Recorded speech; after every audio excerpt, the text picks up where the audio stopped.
How many chances The sentence should be carried out. should someone get? You can call it execution, but it's killing. WRAL's David Crabtree talks with death row inmates. But if it's God's will for me to die here by execution, I wouldn't have it no other way. And families of murder victims. He sat up there on the stand and told how he shot my daddy. Are death row penalty appeals just or just too much? Time to Die, a 5 News documentary. Every 12 hours, a murder is committed in North Carolina. At that rate, you might think death row would be packed. You might also think a murder every 12 hours would mean the execution chamber would be very busy. But by now, you probably know that's not the case.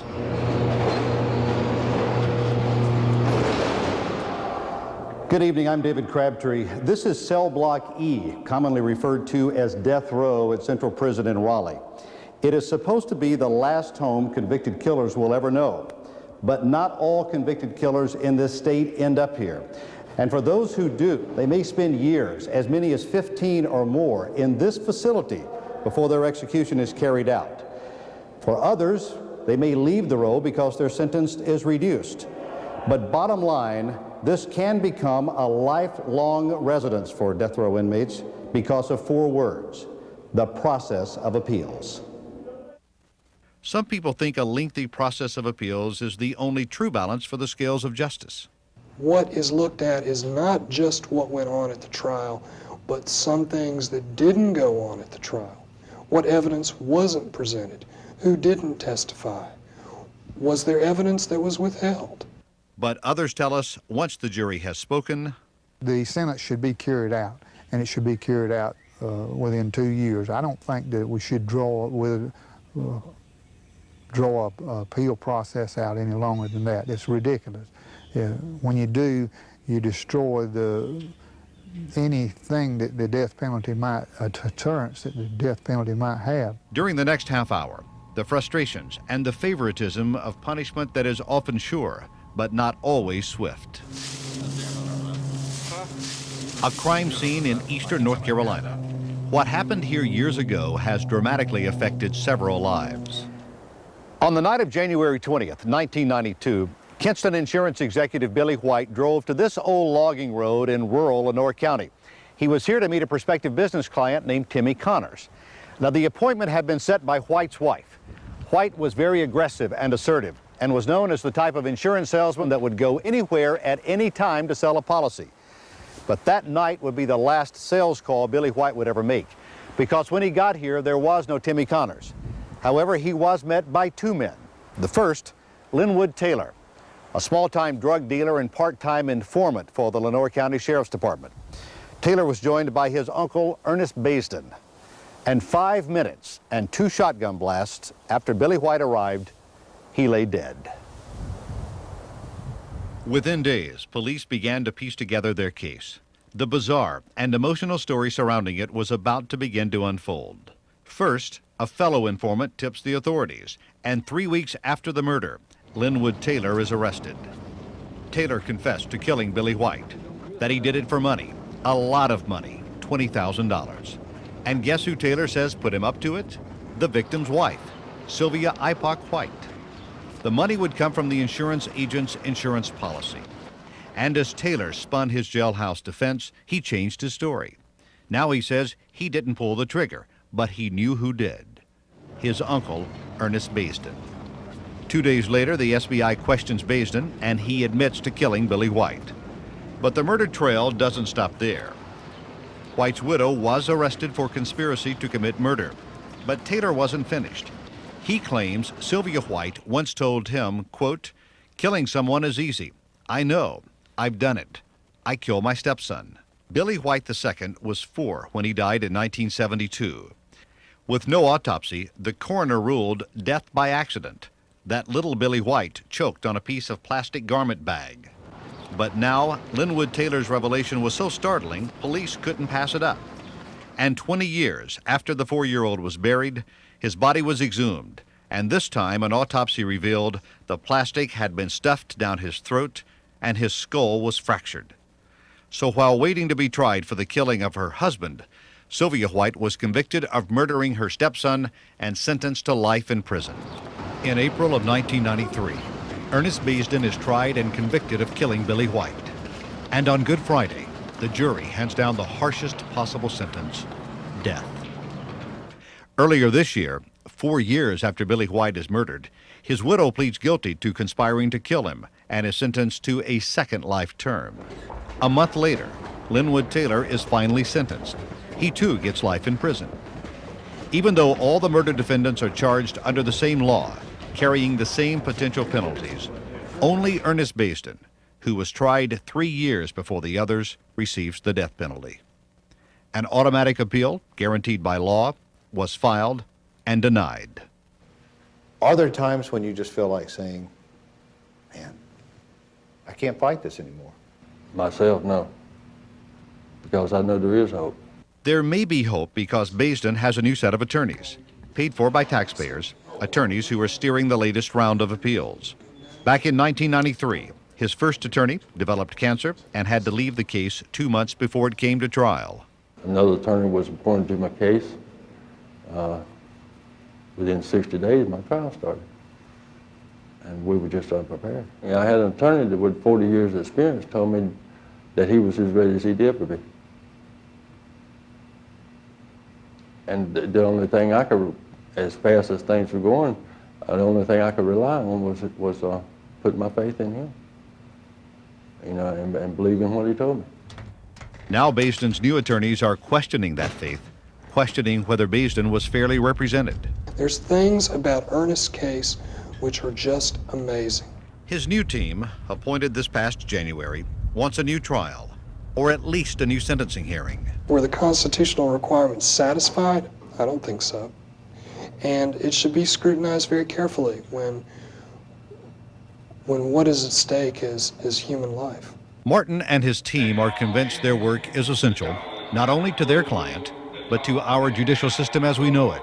However, those who fight the battle from the other side of the courtroom are equally committed. If they can cause enough problems that people will eventually just throw up their hands and say, we just need to do away with capital punishment.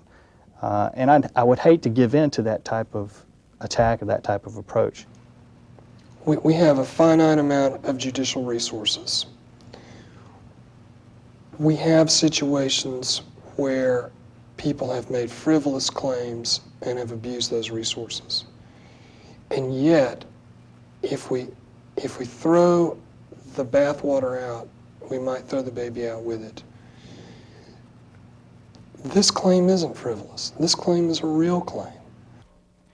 This new appeal, several hundred pages, known officially as a motion for appropriate relief, makes serious claims beyond the original charge of poor representation.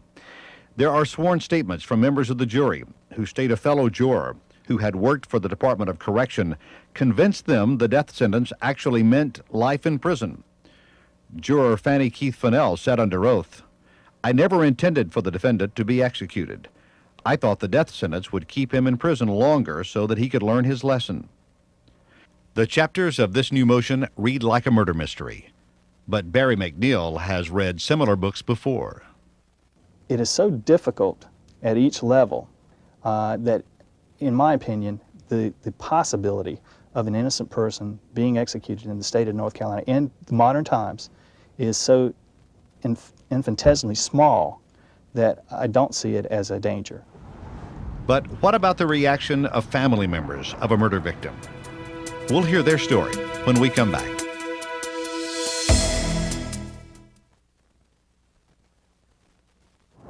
On North Carolina's death row, there are 147 killers waiting to die.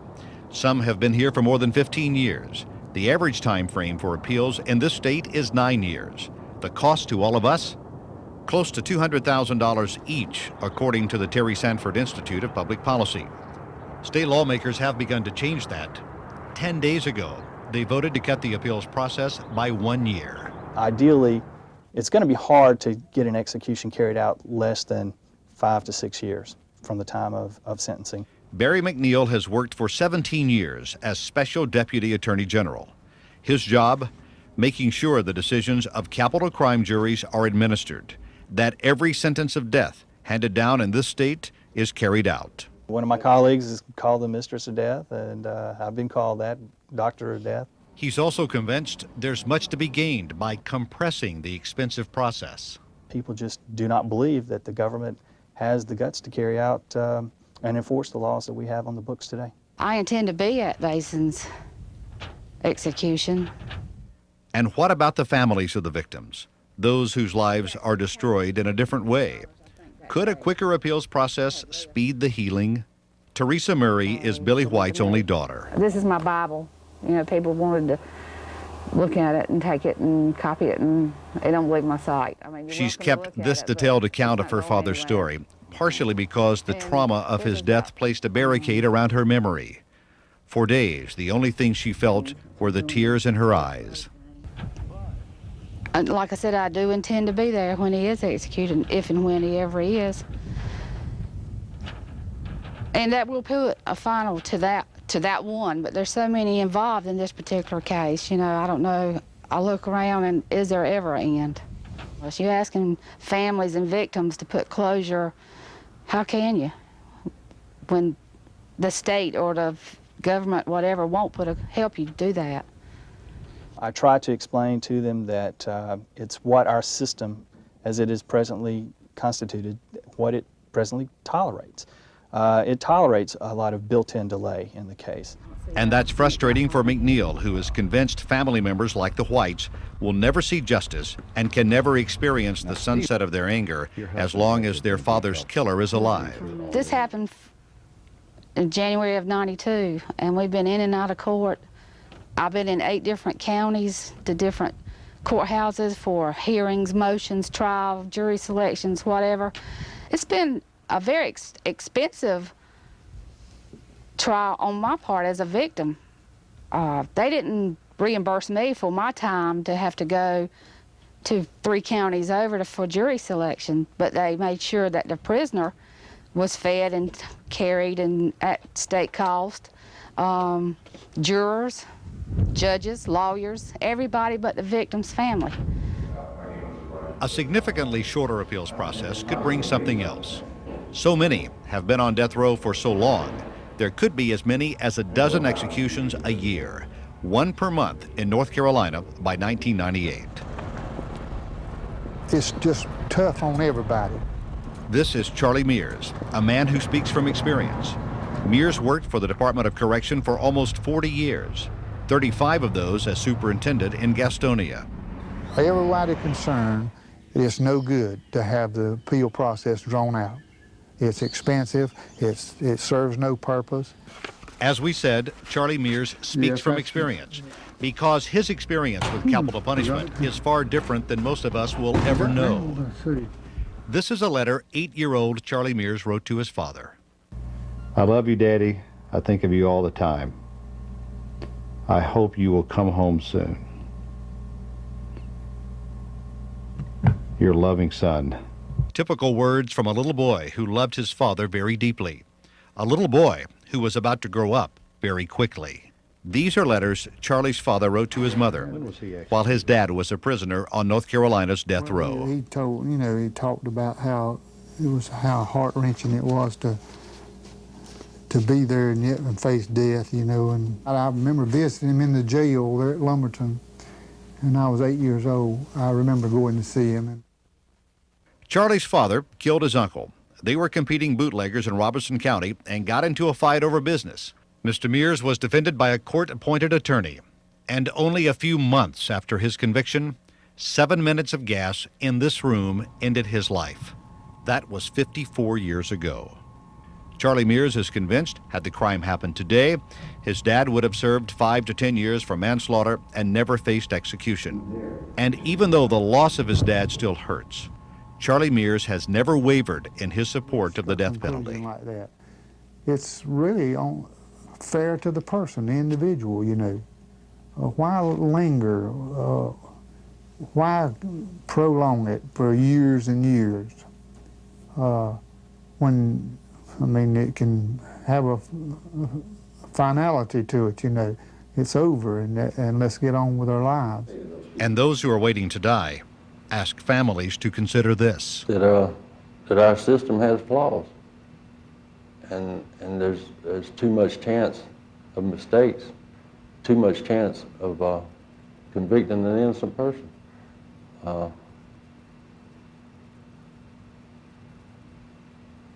When you've executed somebody, you can't bring them back.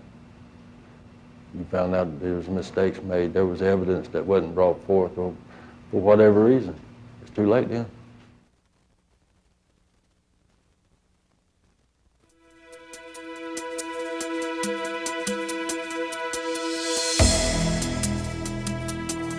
As Ernest Basden waits on death row, his attorneys continue their fight. When Basden's appeal, the motion for appropriate relief, is heard this month, the attorneys will present a variety of reasons as to why their client should have a new trial, or at least a chance for a different sentence. Bottom line, get Ernest Basden off death row. All of this new information will fall under the heading Mitigating Circumstances, starting with a troubled childhood. His father was 64 when Ernest was born, the last of 10 children. When he was 14, his father, then 78, gave Ernest his first beer. It was the beginning of a long road to alcohol and drug abuse. At an early age, Ernest, like most children, formed friendships. One of his early friends and childhood confidants was Linwood Taylor. Taylor, only 6 months younger, was also his nephew. They became lifelong and best friends. A friend who would bring him into a murder-for-hire plot some 35 years later. The attorneys will argue Basden was easily manipulated and suffered from depression, that he was high on cocaine and other drugs at the time of the murder, that the drugs were supplied by Linwood Taylor to induce their client into the killing scheme, that he was high on marijuana at the time he confessed. They will also argue Basden was poorly represented at his first trial, that he was never told he did not have to testify, that his case was poorly prepared, that the jury was misled by some of its own members. The attorneys will argue these and other factors should keep Ernest Basden out of here, the state's execution chamber. But while they argue, they cannot deny one basic fact. Billy White is dead, murdered in cold blood. His children want someone to pay the price for the death of their father, and they think they've waited long enough. The Ernest Basden trial, I felt like he deserved the death penalty. He sat up there on the stand and told how he shot my daddy, how he walked around him, and how he held the gun, and how he shot him a second time, and things like that. And in my gut then, I wanted him to die. The execution of Ernest Basden would be a manifest injustice of the most grievous magnitude. If Billy White's children heard you say what you just said, what do you think they would say? I don't know. I mean, their loss is a real loss. And what happened to Mr. White cannot be, the clock can't be turned back. But killing Ernest Basden, and that's what it is. I mean, you can call it execution, but it's killing. Killing Ernest Basden isn't going to correct that, and it isn't going to bring justice to this situation. On death row, Basden, the convicted killer, has become Basden, the convicted and forgiving Christian. Those who counsel him tell us it's for real, and he feels deep regret and sorrow. He's completed dozens of Bible correspondence courses and regularly helps with the communion service for death row inmates. He appears to be a man at peace with everyone, even Linwood Taylor. Me being angry at him is not going to help my situation. It'll hurt me a lot more than it'll help. And me being angry at him is not going to affect him as much as it does me. He's become a friend and counselor to others on the row. Philip Engel was one of his friends. Engel is the last person executed in North Carolina.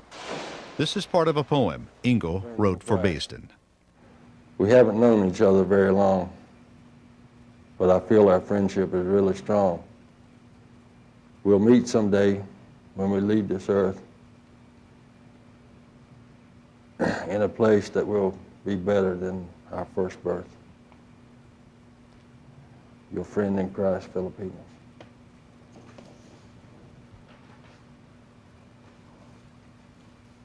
Lethal injection has become the new American way of execution, the most acceptable method of stopping the human heart from beating. Polls tell us, as Americans, we can stomach lethal injection easier than the electric chair or the gas chamber. Is there an acceptable alternative?